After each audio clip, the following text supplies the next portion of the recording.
രാഹുൽ മാങ്കൂട്ടത്തിൽ എത്ര നാൾ MLA സ്ഥാനത്ത് കടിച്ചു തൂങ്ങുമെന്ന് മുഖ്യമന്ത്രി പിണറായി വിജയൻ. ഗർഭഛിദ്രം നടത്തിയില്ല എങ്കിൽ കൊന്നുകളയുമെന്ന് ഭീഷണിപ്പെടുത്തിയത് ക്രിമിനൽ മനസ്ഥിതിയാണ്. പെൺകുട്ടികൾ പരാതി നൽകിയാൽ സർക്കാർ എല്ലാ സംരക്ഷണവും ഒരുക്കും. പ്രകോപിതനായി എന്തെങ്കിലും വിളിച്ചു പറയുന്ന പ്രതിപക്ഷ നേതാവിന്റെ രീതി ശരിയല്ല എന്നും മുഖ്യമന്ത്രി വിമർശിച്ചു. VD സതീശന്റെ വെല്ലുവിളിയെ മുഖ്യമന്ത്രി ചിരിച്ചുതള്ളി. വളരെ ഗൗരവമായൊരു വിഷയമായിട്ട് തന്നെ നമ്മുടെ കേരളീയ സമൂഹം ഏറ്റെടുത്തിരിക്കുകയാണ്. അത്തരമൊരാൾ ആ സ്ഥാനത്തിരിക്കരുത് എന്നുള്ള പൊതു അഭിപ്രായം ഉയർന്നു വന്നു കഴിഞ്ഞിട്ടുണ്ട്. പക്ഷേ ആ നിലയല്ല ഇപ്പോൾ വന്നിടത്തോളം കാണുന്നത്. എത്ര കാലം പിടിച്ചു നിൽക്കാൻ കഴിയുമെന്ന് എനിക്കറിയില്ല. ഒന്നല്ല ഒന്നിലധികം സംഭവങ്ങളെ പറ്റിയുള്ള റിപ്പോർട്ടുകൾ വരുന്നു.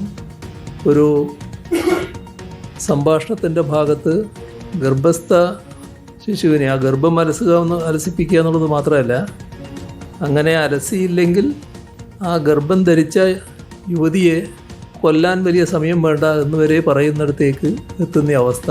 എത്രമാത്രം ക്രിമിനൽ രീതിയാണ് വരുന്നത് എന്നുള്ളതാണ് ഇതിൻ്റെ ഭാഗമായിട്ട് കാണേണ്ട ഒരു കാര്യം. റോഷിബാൽ വിവരങ്ങളുമായി. റോഷിബാൽ, വാർത്താ സമ്മേളനത്തിന്റെ അവസാന ഭാഗത്താണല്ലോ വിവാദങ്ങളിൽ മുഖ്യമന്ത്രിയുടെ പ്രതികരണം. എന്തൊക്കെ കാര്യങ്ങളിൽ ശക്തമായ പ്രതികരണം നടത്തുന്നു? MLA സ്ഥാനത്ത് രാഹുൽ മാങ്കൂട്ടത്തിൽ തുടരാൻ അർഹതയില്ല എന്ന് പറയുന്നു. അതോടൊപ്പം പ്രതിപക്ഷ നേതാവിനെതിരെയും വിമർശനങ്ങളുണ്ടല്ലോ. സ്മൃതി, ഒരു ഇടവേളയ്ക്ക് ശേഷം മുഖ്യമന്ത്രി പിണറായി വിജയൻ വാർത്താ സമ്മേളനം നടത്തുമ്പോൾ അതിൽ സ്വാഭാവികമായും ഇപ്പോൾ ഉയർന്നു നിൽക്കുന്ന രാഹുൽ മാങ്കൂട്ടത്തിലുമായി ബന്ധപ്പെട്ട വിവാദങ്ങൾക്ക് മറുപടി ഉണ്ടാകുമെന്ന് പ്രതീക്ഷിച്ചതാണ്. അതുപോലെ തന്നെയാണ് ജനങ്ങൾ പൊതുവായി ഈ പദത്തിൽ MLA പദത്തിൽ രാഹുൽ മാങ്കൂട്ടത്തിൽ തുടരുന്നതിൽ എതിർപ്പ് പ്രകടിപ്പിച്ചു കഴിഞ്ഞു. കോൺഗ്രസിനകത്ത് തന്നെ ഇതിൽ വ്യത്യസ്ത അഭിപ്രായമുണ്ട്. എന്നിട്ട് പോലും രാഹുൽ മാങ്കൂട്ടത്തിന് സംരക്ഷണം ഒരുക്കുന്നു. അത് ശരിയല്ല.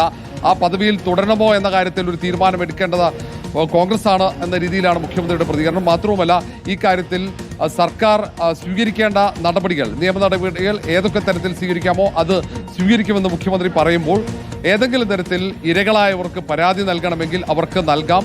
ഏതെങ്കിലും തരത്തിൽ അവർക്ക് സംരക്ഷണം വേണമെങ്കിൽ സംരക്ഷണം നൽകും. കാരണം ഏതെങ്കിലും ഭീഷണിയുണ്ട് എന്ന കാരണത്താൽ പരാതി നൽകാതിരിക്കേണ്ടതില്ല. എല്ലാ സംരക്ഷണവും അവർക്കുണ്ടാകും എന്നാണ് മുഖ്യമന്ത്രി പറഞ്ഞത്.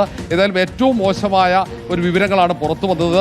ഒരിക്കലും ചരിത്രത്തിലില്ലാത്ത തരത്തിലാണ് ഒരു ജനപ്രതിനിധിക്കെതിരെ ഇത്തരം ആരോപണങ്ങൾ, അത് തെളിവുകൾ സഹിതം പുറത്തു വരുന്നത് എന്നാണ് മുഖ്യമന്ത്രി പറഞ്ഞത്. അതിനൊപ്പം തന്നെ ആഗോള അയ്യപ്പ സമ്മേളനവുമായി ബന്ധപ്പെട്ട രാജീവ് ചന്ദ്രശേഖരനെതിരെ വിമർശനവുമുണ്ട്. അങ്ങനെ ഒരു ഭീഷണിയൊന്നും വേണ്ട. കേരളത്തെക്കുറിച്ച് രാജീവ് ചന്ദ്രശേഖരൻ അറിയാത്തത് കൊണ്ടാണ് ആഗോള അയ്യപ്പ സംഗമം അത് കൃത്യമായി സംഘടിപ്പിക്കുമെന്ന് മുഖ്യമന്ത്രി പറഞ്ഞു. ശരി.